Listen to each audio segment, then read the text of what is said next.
आता सध्या राज्याचे मुख्य माहिती आयुक्त म्हणून काम करणारे आणि राज्य माहिती आयुक्त म्हणून 2019 साली नियुक्त झालेले राज्य माहिती आयुक्त सुनील पोरवाल सर यांनी त्यांच्या 5 वर्षाच्या कारकिर्दीमध्ये त्यांनी जे कामगिरी केलेली आहे त्या कामगिरीचा आकडेवारीनुसार उपलब्ध डेटानुसार आणि आम्ही केलेल्या संशोधनानुसार जो आम्ही अहवाल केलेला आहे त्याला आम्ही ब्लॅक रिपोर्ट, काळा रिपोर्ट असं म्हटलेलं आहे. हा काळा रिपोर्ट आज आम्ही प्रकाशित केलेला आहे आणि हा सगळ्या जनतेसाठी आम्ही खुला केलेला आहे. या रिपोर्टमध्ये दरवर्षी आम्ही सुनील पोरवाल सर आणि त्यांच्याच बरोबर दुसऱ्या खंडपीठामध्ये काम करणारे माहिती आयुक्त यांच्या दोघांच्या कामगिरीची तुलना केलेली आहे आणि तुलना करताना आम्हाला असं लक्षात आलेलं आहे की इतर ठिकाणच्या माहिती आयुक्तानं उत्तम काम केलेलं आहे, चांगलं काम केलेलं आहे, ते दिसतंय चांगलं केलेलं, परंतु सुनील पोरवाल सरांनं दरवर्षी हजारो अपिलाची प्रकरणाची सुनावणी घेतली, परंतु कुठं 4 जण हजारापैकी 4 जणाला शास्ती आणि दंड केलेले आहेत, कुठं 2 जणाला दंड केलेले आहेत, कुठं 3 जणाला दंड केलेले आहेत आणि 2022 नंतर आमच्याकडे जेवढी आकडेवारी त्यात त्यांनी कुणालाच दंड केलेला नाही. 2022 मध्ये कोकण खंडपीठामध्ये त्यांनी 0 दंड केला. 2022 मध्ये त्यांनी बृहन्मुंबई खंडपीठातल्या ज्या सुनावण्या घेतल्या तिथं 0 व्यक्तींना दंड केला. म्हणजे इतर आयुक्ताच्या आणि तुलनेमध्ये सुनील पोरवाल यांची कामगिरी अत्यंत नीचांकी राहिलेली आहे. खूप म्हणजे जवळजवळ त्यांनी जनमाहिती अधिकाऱ्यांना आणि प्रथम अपील अधिकाऱ्यांना खुली सूट दिलेली आहे आणि जर एखाद्या कायद्याच्या भंगाबद्दल जर आरोपीला किंवा ज्यांच्यावर आरोप आहे त्यांना शिक्षाच होणार नसेल, 0 शिक्षा होणार असेल तर मग फिर्यादीनं फिर्याद करून काय अर्थ आहे आणि ते कोर्ट राहत नाही.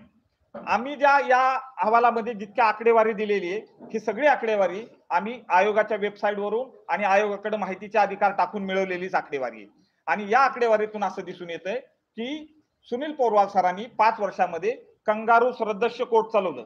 म्हणजे त्यांनी जे कोर्ट चालवलं त्याच्यामध्ये जे फिर्यादी म्हणून आले, जे न्याय मागायला आले त्यांना न्याय मिळाला असं दिसत नाही आणि ज्यांना शिक्षा व्हायला पाहिजे होती, ज्या प्रमाणात व्हायला पाहिजे होती, इतर आयुक्ताच्या तुलनेनं हा शिक्षेचं प्रमाण खूप कमी राहिलेलं आहे. त्यांनी जनमाहिती अधिकाऱ्यांना आणि प्रथम अपील अधिकाऱ्यांना प्रत्येक प्रकरणात उपस्थित राहण्यासाठी बंधन केलं नाही. जरी जनमाहिती अधिकारी सुनावणीला गैरहजर राहिला तरी ताशेरे ओढले नाहीत, कडक समज दिली नाही, दंडात्मक कारवाई केली नाही. खरं तर माहिती आयोगाच्या आयुक्तांना दिवाणी न्यायाधीशा समकक्ष अधिकार असतात, परंतु त्यांना कायद्यानं बहाल केलेले त्यांनी अधिकार वापरले नाहीत आणि माहिती अधिकार वापरून न्याय मागणारे जे नागरिक आहेत, न्याय मागणारे जे माहिती अधिकार कार्यकर्ते त्याच्यामुळे त्यांची उपेक्षा झालेली आहे, त्यांच्यावर अन्याय झालेला आहे आणि त्यामुळं हा जो रिपोर्ट आहे तो रिपोर्ट आम्हाला प्रकाशित करावा लागला. सुनील पोरवाल यांचं आमचं काही व्यक्तिगत भांडण नाही, परंतु ते ज्या स्टॅट्युटरी किंवा ते ज्या कायदेशीर पदावर आणि खुर्चीवर बसले होते त्या पदावर त्यांनी जे काम केलं त्या कामाचं मूल्यांकन करण्याचा जनतेला अधिकार आहे. त्या अधिकारामधून आम्ही याचं मूल्यांकन केलेलं आहे आणि आमचा असा निष्कर्ष आहे की त्यांनी जे कोर्ट चालवलंय ते कांगारू कोर्ट चालवलेलं आहे. त्यांनी न्याय सामान्य माणसाला, त्यांच्या आयोगाच्या कार्यालयात आलेल्या अर्जदाराला, अपीलदाराला न्याय केलेला नाही. त्यामुळे आम्हाला हे पाऊल उचलावं लागेल.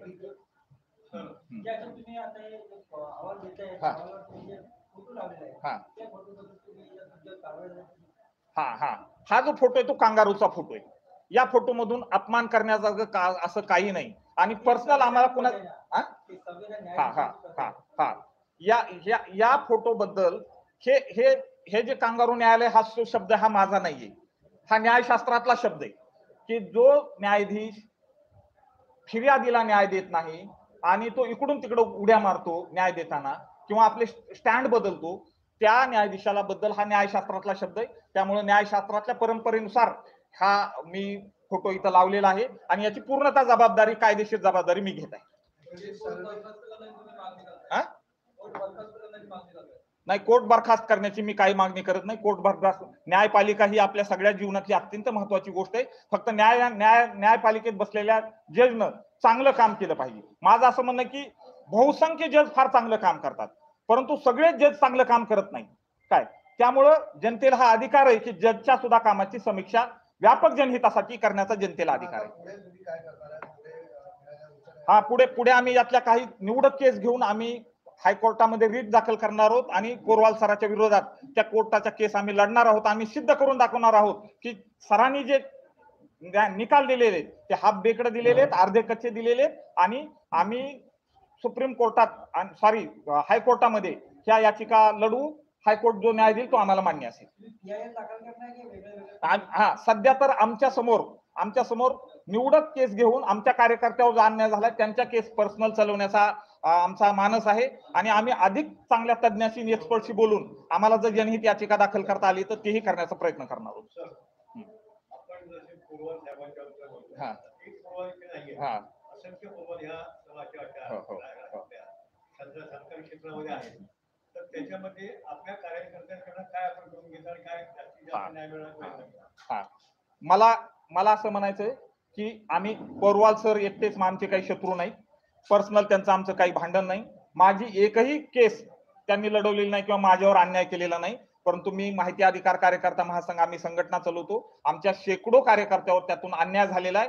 त्यांनी जी खंत आणि दुःख गेले 5 वर्ष बोलून दाखवली त्यातून हा अहवाल आलेला आहे आणि इतरही जे आयुक्त आहेत त्यांच्याही कामावर आम्ही लक्ष ठेवून आहोत आणि आम्ही दरवर्षी प्रत्येक आयुक्ताचा वार्षिक रिपोर्ट असा करणार आहोत. आम्ही जनतेच्या न्यायालयात खुला करणार आहोत. उत्तर आहे जे सरकारी अधिकारी देत नाही